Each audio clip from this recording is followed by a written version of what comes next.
Salam dan bahagia Bapak Ibu Guru yang hebat dimanapun berada. Bersama saya, Wianto, Guru IPA SMP Negeri 12 Malang, JGB Angkatan ke-8.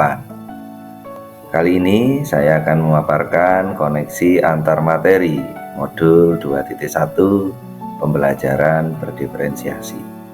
Apakah itu pembelajaran berdiferensiasi?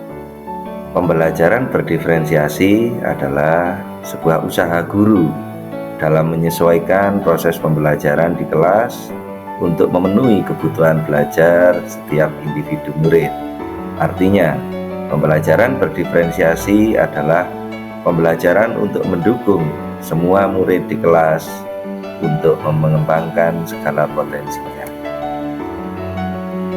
Mengapa harus pembelajaran berdiferensiasi? Karena setiap anak adalah pribadi yang unik, memiliki kelebihan dan kekurangannya masing-masing.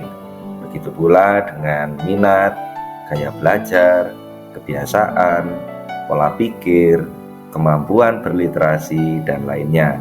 Tentu masing-masing berbeda-beda.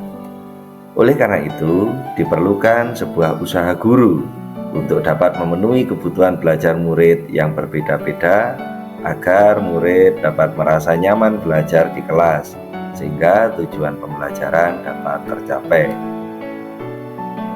Lalu, bagaimana cara menerapkan pembelajaran berdiferensiasi di kelas? Agar dapat melakukan pembelajaran berdiferensiasi di kelas, maka guru harus memperhatikan. Yang pertama, memahami tujuan pembelajaran.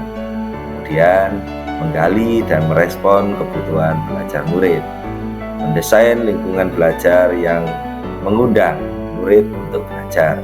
Kemudian guru harus memanajemen kelas secara efektif, dan yang kelima adalah melakukan penilaian berkelanjutan. Untuk dapat memahami kebutuhan belajar murid, maka ada 3 aspek yang perlu diperhatikan oleh guru. Aspek yang pertama adalah kesiapan belajar murid, kemudian minat belajar murid, dan yang ketiga adalah profil belajar murid. Kesiapan belajar murid mengharuskan guru untuk menilai pengetahuan awal dan menentukan apa yang telah murid ketahui dan di mana murid berada. Dalam menanggapi tentang kesiapan belajar murid, maka guru ibaratnya sebagai seorang yang mengatur sebuah equalizer.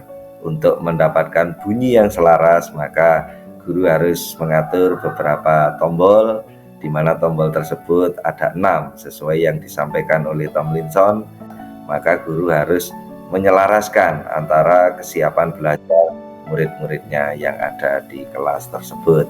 Faktor yang kedua adalah minat belajar murid. Minat setiap murid tentu berbeda-beda, sehingga guru harus memperhatikannya. Minat adalah salah satu motivator penting bagi murid untuk terlibat aktif dalam proses pembelajaran. Yang ketiga adalah aspek profil belajar murid. Untuk dapat memahami profil belajar murid, maka guru harus memperhatikan lingkungan murid, budaya murid, gaya belajar, dan kecerdasan majemuk murid-muridnya. Kebutuhan belajar murid dapat diidentifikasi dengan cara-cara sebagai berikut. Yang pertama adalah mengamati perilaku murid, kemudian mengidentifikasi pengetahuan awal, mereview dan melakukan refleksi terhadap praktek pengajaran. Guru juga dapat berbicara dengan guru pengajar sebelumnya. Selain itu, membaca rapot di kelas sebelumnya juga penting dan diperlukan oleh guru. Dan yang terakhir, guru dapat menggunakan berbagai penilaian formatif dan diagnostik. Strategi penerapan pembelajaran berdiferensiasi. Ada 3 strategi. Yang pertama adalah diferensiasi konten, diferensiasi proses, diferensiasi produk. Guru dapat memilih salah satu atau mengkombinasikan diferensiasi konten, diferensiasi proses, diferensiasi produk dalam suatu proses pembelajaran. Tentunya menyesuaikan dengan kebutuhan dan karakteristik materi pelajaran yang sedang diajarkan. Nah, diferensiasi konten berkaitan dengan apa yang kita ajarkan, seperti konsep, materi atau keterampilan yang perlu dipelajari sesuai dengan capaian pada kurikulum. Mendiferensiasi konten dapat dilakukan dengan membedakan pengorganisasian atau format penyampaian materi, bukan mengubah materi sesuai dengan capaian yang ada pada kurikulum. Sedangkan diferensiasi proses dilakukan melalui kegiatan yang memungkinkan murid berlatih dan memahami atau memaknai konten dengan berbagai cara atau proses yang harus dilalui murid sesuai dengan kesiapan, profil, dan minat belajarnya. Diferensiasi produk.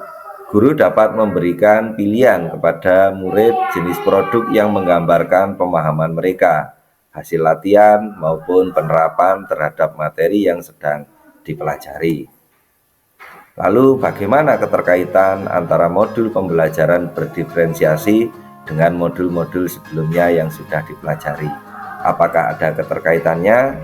Tentu saja ada keterkaitannya, mulai dari modul 1.1, 1.2, 1.3, 1.4, dan modul 2.1. Berikut keterkaitan antar modul. Modul 1.1 dan modul 1.2. Untuk dapat melaksanakan pembelajaran berdiferensiasi yang berpusat pada murid, guru harus berupaya memenuhi kebutuhan belajar murid sesuai dengan kodrat alam dan kodrat zaman berdasarkan filosofi Ki Hajar Dewantara. Kemudian, keterkaitan antara modul 1.2 dan modul 2.1. Dalam menerapkan pembelajaran berdiferensiasi, guru penggerak harus berpihak pada murid, reflektif, mandiri, kolaboratif, dan inovatif untuk menciptakan pembelajaran yang memenuhi kebutuhan murid. Dengan demikian, guru penggerak dapat mewujudkan kepemimpinan murid yang menuntun murid merdeka belajar sesuai dengan minat, bakat, dan profil belajarnya. Hal ini sesuai dengan nilai dan peran guru penggerak.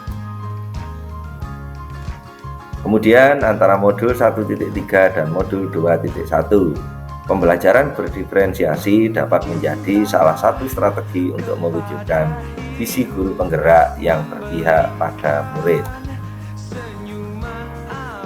Dalam menerapkan pembelajaran berdiferensiasi agar suasana kelas menjadi nyaman, maka harus terbangun budaya positif melalui kesepakatan kelas antara guru dan murid yang saling berkomitmen untuk melaksanakan, sehingga tercipta disiplin positif. Demikian pemaparan koneksi antar materi modul 2.1. Terima kasih, salam dan bahagia Bapak Ibu.